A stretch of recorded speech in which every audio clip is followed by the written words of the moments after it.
राजूभाई हळवे ज्या कुटुंबाचा 12 वर्ष त्या ठिकाणी या नायकाने त्याग केला होता, ज्या मातेने आपलं भारत मातेसाठी आपला सुपुत्र 22 वर्ष स्वाधीन केलेलं होतं, अशी माता त्या ठिकाणी आनंदाश्रू त्या ठिकाणी आज घेत आहे।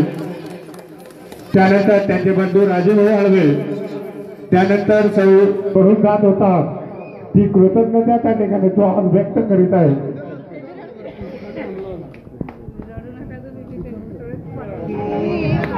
आढावायचे सगळ्यांनी 22 वर्षाच्या सेवेनंतर हा नायक कोणत्याही प्रकारची जखम किंवा कोणत्याही प्रकारच्या त्या ठिकाणी आपल्या कुटुंबाला दुःख होईल असं न करता अगदी प्रामाणिकपणे सेवा बजावून त्या ठिकाणी परत आलेला आहे।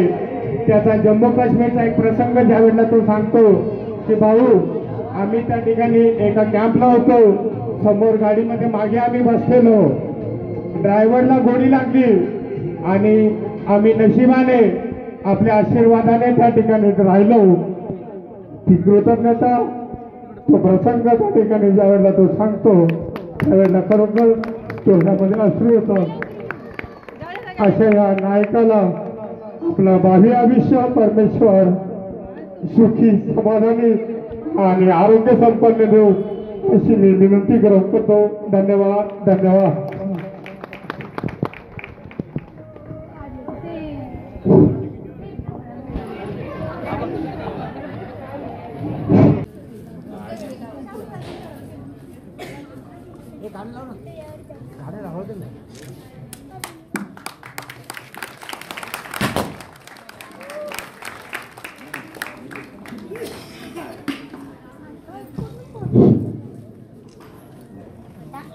खरोखरच आणि एकमेकांना साथ देणारी रक्ताच्या नात्यापेक्षा सुद्धा त्या ठिकाणी महत्वाची साथ देणारी ही सोसायटी प्रत्येकाला त्या ठिकाणी हेवा वाटावं अशी ही सर्वांच्या सेवेसाठी दिलेला आहे। त्यासाठी जोरदार एकदा टाळ्या प्रमोदरावांसाठी झाल्या पाहिजे असं मला वाटतंय, कारण 19व्या वर्षी हा युवक हा आपल्या देशाच्या सेवेसाठी स्वतःला त्यांनी वाहून घेतलं आणि संपूर्ण आयुष्य म्हणजे निम्म आयुष्य त्यांनी या देशसेवेसाठी घालवलेलं आहे।